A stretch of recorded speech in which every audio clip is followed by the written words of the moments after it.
your Sly Night tour guide, Beach Llama. Follow the magic stick.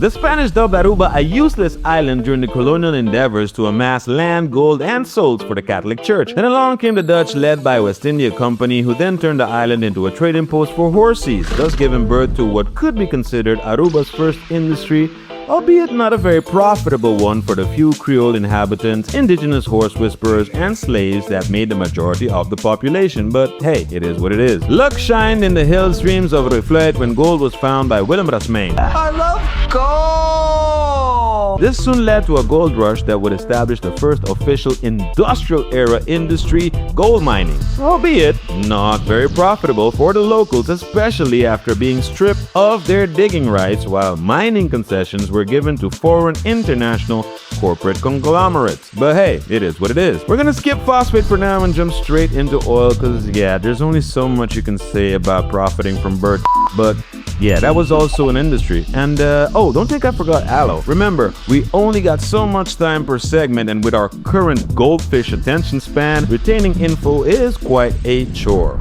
Oil brought with it a ton of innovation and infrastructural, cultural, and societal changes that, for better or worse, still has an impact till this day. Which brings us to tourism. Aruba has been a tourist attraction since the lure of Caribbean escapism became a thing, stemming from the end of the Second World War, ushering in the booming 1950s. But when the Lago Oil Refinery blew their horn for the last time in 1985, the many layoffs created high unemployment and uncertainty crept up on the population, leading to the decision to go all in with this tourism experiment. Today, Aruba has over 2 million visitors yearly and has become one of the most popular Caribbean destinations in the world.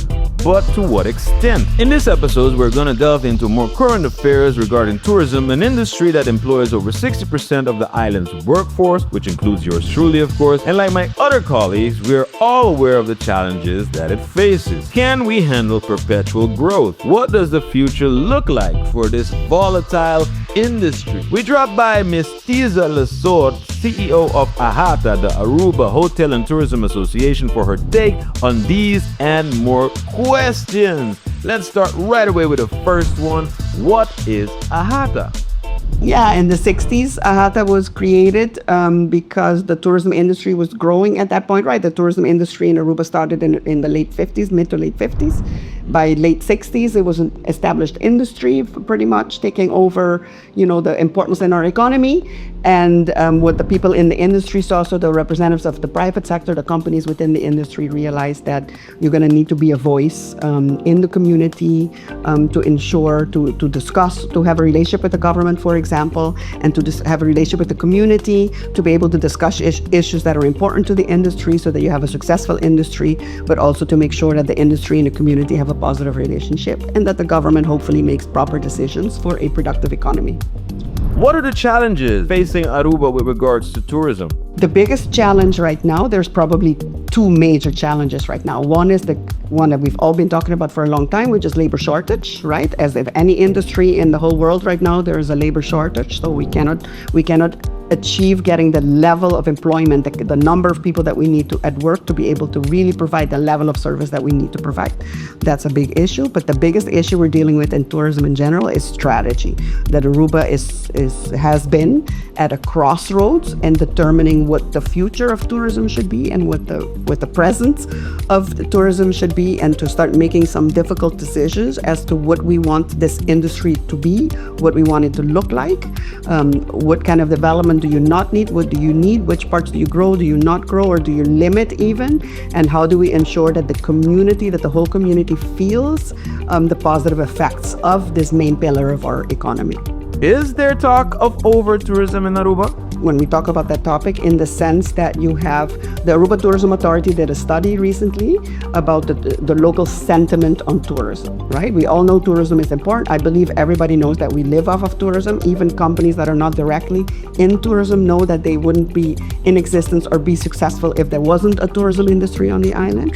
On the other hand, what the sentiment study proved was that there's about 32% of the community that has negative feelings sentiments towards tourism. That if you ask is tourism is positive for Aruba, about 32% said no, basically said that they're negative or they were neutral. But neutral is still not a positive.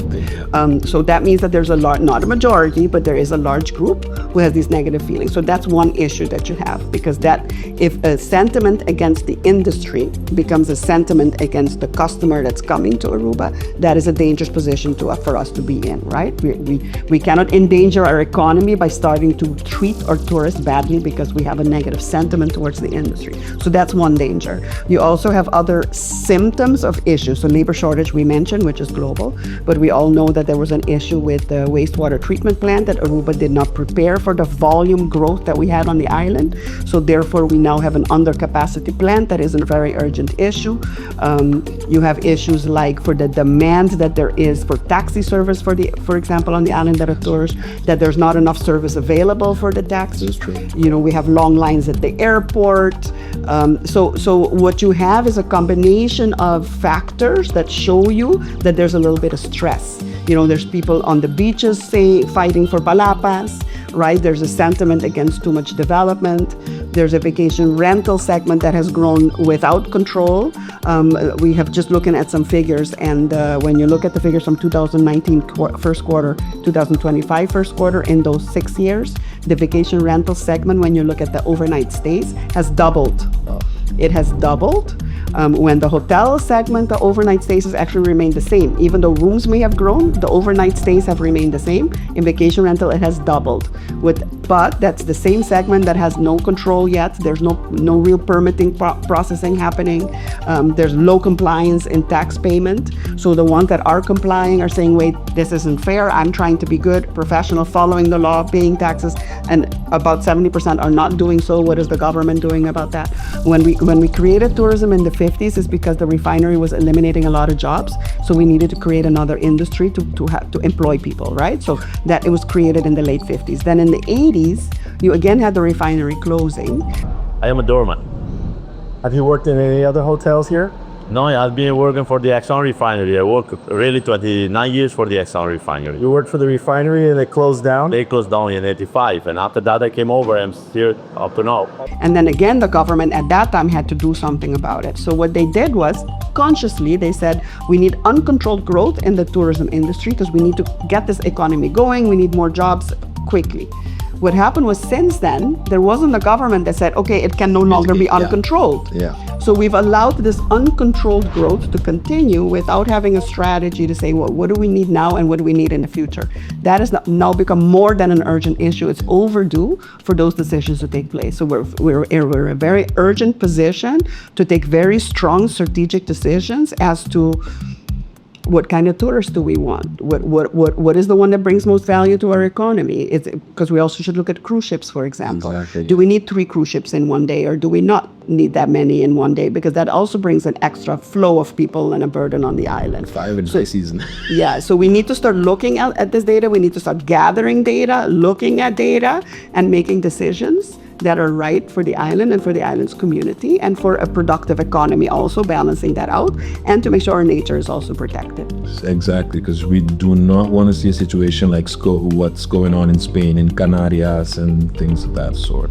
These are all examples of countries that have also realized that there's been uncontrolled growth, and that there's been areas of growth that they haven't managed, and they're now starting to take decisions. Some of these decisions in some countries hasn't been proven yet whether they've worked or not, but you could say at least they're making decisions. So they're at least trying to do something about this issue, because the other issue you have, for example, is because so many people have bought homes and condos to turn them into vacation rental, they've turned them into businesses.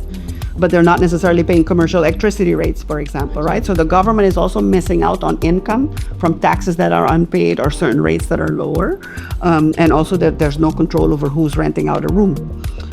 So what happened also is that then home prices have also gone up. So a local young professional has a harder time affording a home because the demand for homes is so high, with foreigners also buying homes and turning them into businesses in Aruba. So again, the symptoms are there.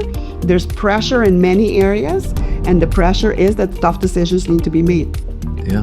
Well, it does seem we need to find some balance and sustainability. What do you think is the best way to achieve this? Be right. What you just said is key. So the point is that tourism isn't bad, right? Tourism is necessary on this island. We all live off of tourism. Yeah.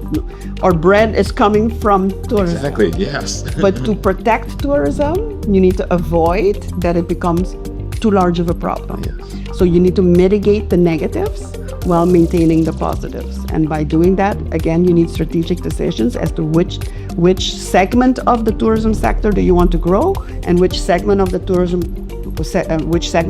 industry do you wish to limit, for example. Guys, that's it for today's episode. I hope you enjoyed the tour. Links to our previous episodes, social media platforms, and website are in the description. And don't forget to subscribe to G's Pahadi YouTube and click that notification bell for more Science Night content. As always, once a guest, always a friend. This is your Slides Night tour guide, Beach Llama. Follow the magic stick.